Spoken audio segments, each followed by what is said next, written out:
Hello, it's Paul. Today I wanted to talk to you about a city you may have heard of, Alexandria, which is in modern day Egypt. So, famously, it's always really been known for its library. And what a lot of people don't know is, I guess, the loss of the library was what kind of kicked off the Dark Ages and the medieval world. So let's look at a couple of characters from that time. So we have to remember in the 4th and the 5th centuries after Jesus was born, it was a little bit of a hotbed of things going on. Like, it was a complex place. So we're going to follow the lives of two people. There's a man called Cyril, or Saint Cyril of Alexandria. So he was the patriarch. And Hypatia, or Hypatia, a pagan philosopher, and she was like a lecturer and a teacher.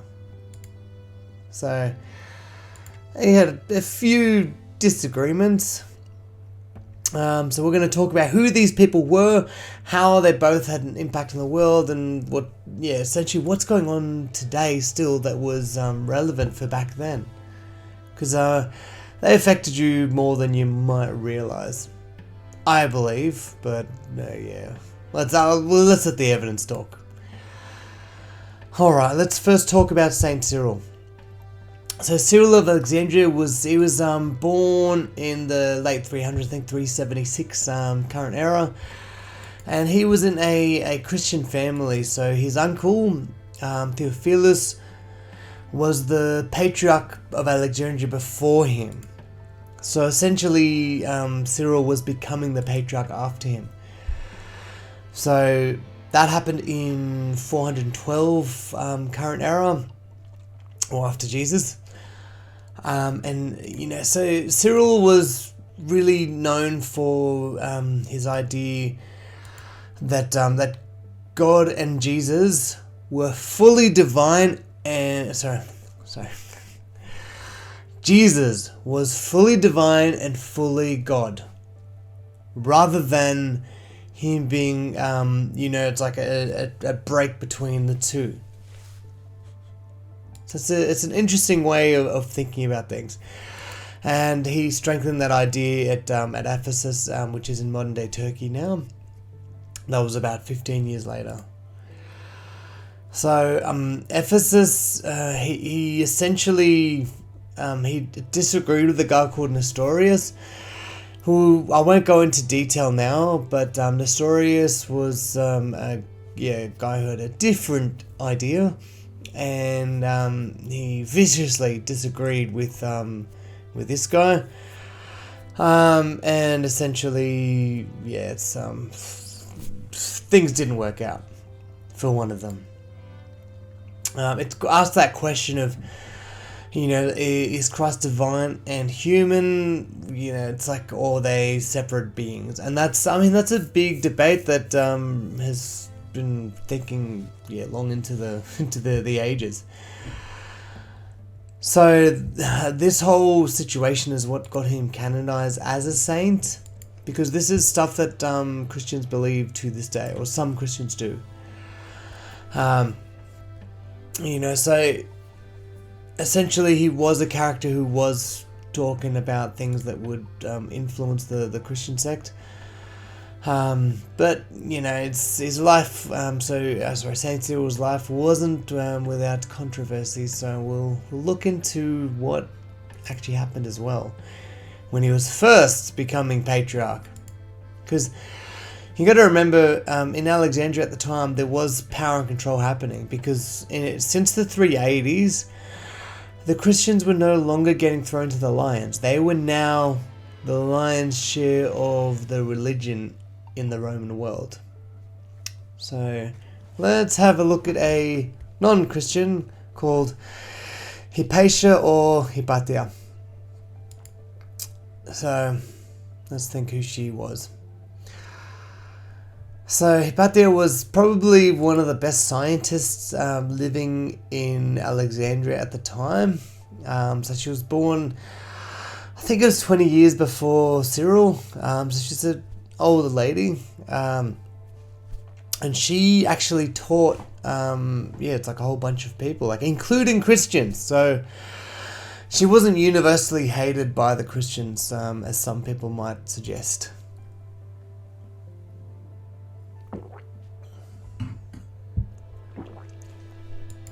So what she believed in is she was a Neoplatonist.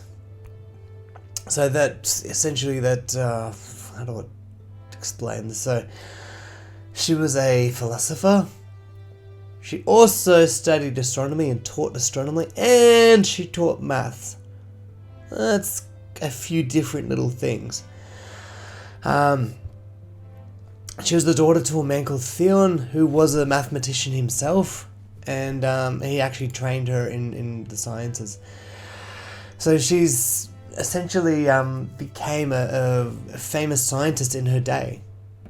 You know, and well, she also used to dress in the robes that the guys would wear. So she was also a cross-dresser of her time. So interesting character. So basically she worked, her job. She worked at the Great Library of Alexandria, and she was the person who was running the Platonic school. So she'd be teaching people, classes on geometry, astronomy, and she'd talk about Plato and Aristotle and how they influenced the world. Kind of cool. I think she wrote commentaries on a guy called Diophantus. He wrote a book called Arithmetica. Arithmetic. Basically, it was a book on algebra. And a guy called Apollonius. Apollonius's conics. Astronomy.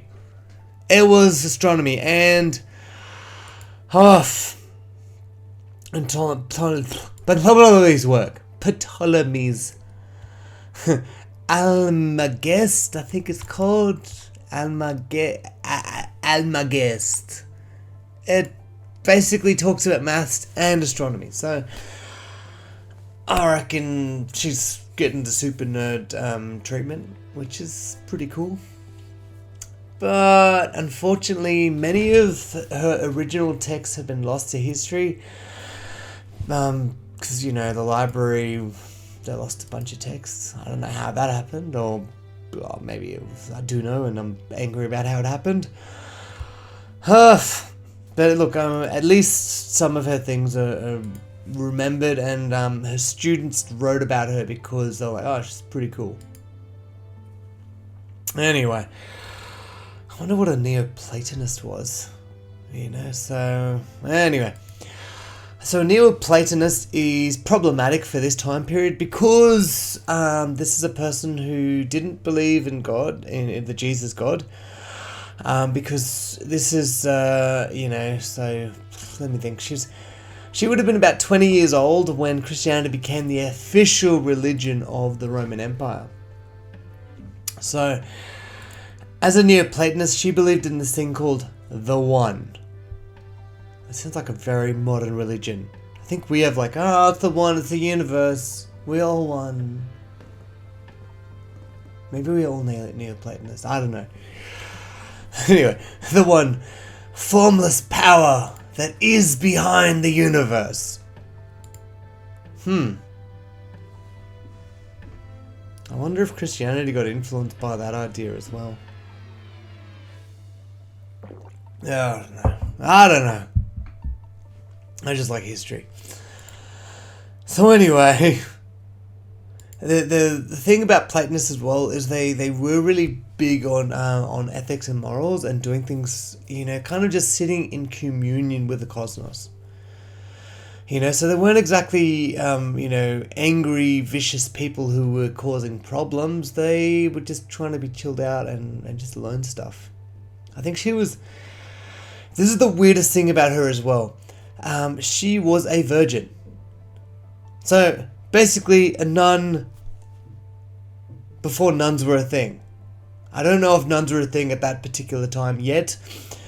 Maybe for a later video I'll think about it, but I mean, she was so hardcore on learning that she was like, no, none of that sexy stuff. None of that. Even though like people thought she was really pretty. She was not interested. Kind of cool in a way. I've got to respect her for that endeavor. She never got married. Now, the challenge we have with her, though, is that Christianity was becoming the state religion, and, Romans being Romans, things got quite heated with some Christians who were living in Alexandria at the time, and this included the head of the church, who was so powerful that even the governor or prefect of Alexandria, Orestes, or how do regular people say it? Orestes? Orestes.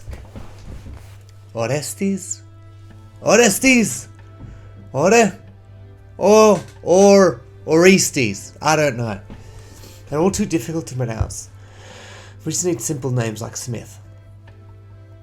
Anyway, so Orestes couldn't tell the bishops what to do. I mean, that's a bit problematic.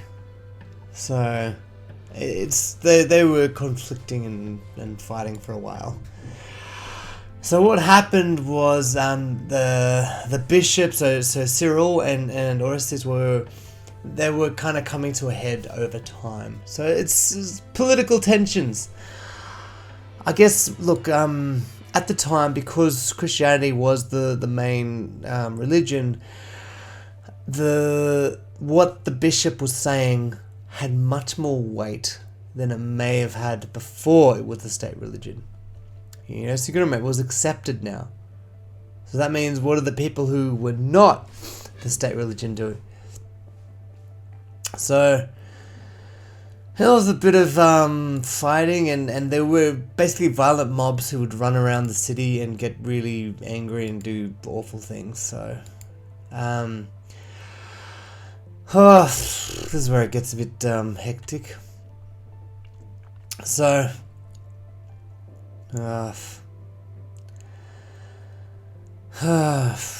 so by the year 415, so remember we were talking about, so Cyril became the bishop in, I think it was 412. Anyway, by 415, Cyril and Orestes were in open conflict with another. And now the problem was, Hypatia was essentially Orestes' teacher back in the day, so she had taught him how to be a regular person. And she also taught a guy called Synesius of Cyrene, who was a Christian bishop as well. So she wasn't staying away from the Christians. It's just when politics gets involved, things get ugly regardless. So what happened here is, Hypatia, who would eventually become a friend and advisor to Orestes, was seen by some Christian extremists as an obstacle to reconciliation between the church and state. And rumors came out where she was either a sorceress or something, or worse, a pagan. Oh, imagine she was a pagan. Oh, how terrifying. Anyway, side note, Synesius had a very positive perspective towards Hypatia, going so far as to suggest that even if Hades is a place of complete oblivion, even there I will remember you, dear Hypatia. Cyril, on the other hand, was better known for his treatment of Jews in Alexandria instead. So he'd sent a man called, I think it was, he pronounced it Hierax, to spy on Jews, and when Orestes discovered what had happened, he had the man, basically, I think he got tortured and then killed. That really offended Cyril, and essentially, he's never been outwardly I guess there's disagreements on whether he did or did not get the mob to do what they did. But a mob basically came to Hypatia, and they carried it off to a church, and they got little what was it called? Little shells, basically tiny little shells. and they essentially scooped out her skin bit by bit while she was still alive in the church. And then once she finally died, they basically pulled her body apart and I think they burned her. Just because she disagreed with him and she was a bit more not religious and violent. So anyway, I don't know what's a nicer way to say that. I really don't. I mean, ultimately, I think Cyril denied involvement in that, but there are certain people at the time who did say that he was involved. And look, there's still modern authors, especially in the religious community, who do deny that he did do anything. So who knows? Could be the mist of time. But there's a possibility that because Cyril did send a spy that caused this whole problem with Odyssey. So who knows? Man, that's a rough thing to end on. Anyway, so some people see, Cyril is kind of a guy who helped Hypatia die. But then some people, they see him as a pillar of Christianity and helping stuff. I don't know. All I know is I'm quite sad about how that whole thing played out, because I think she was a fantastic person, and how much luckier would we be if she had survived. Anyway, hope that was interesting. Please feel free to like and subscribe if you found this useful at all or interesting. And, I don't know, put in the comments, do you think that Cyril was a saint, a zealot, or both?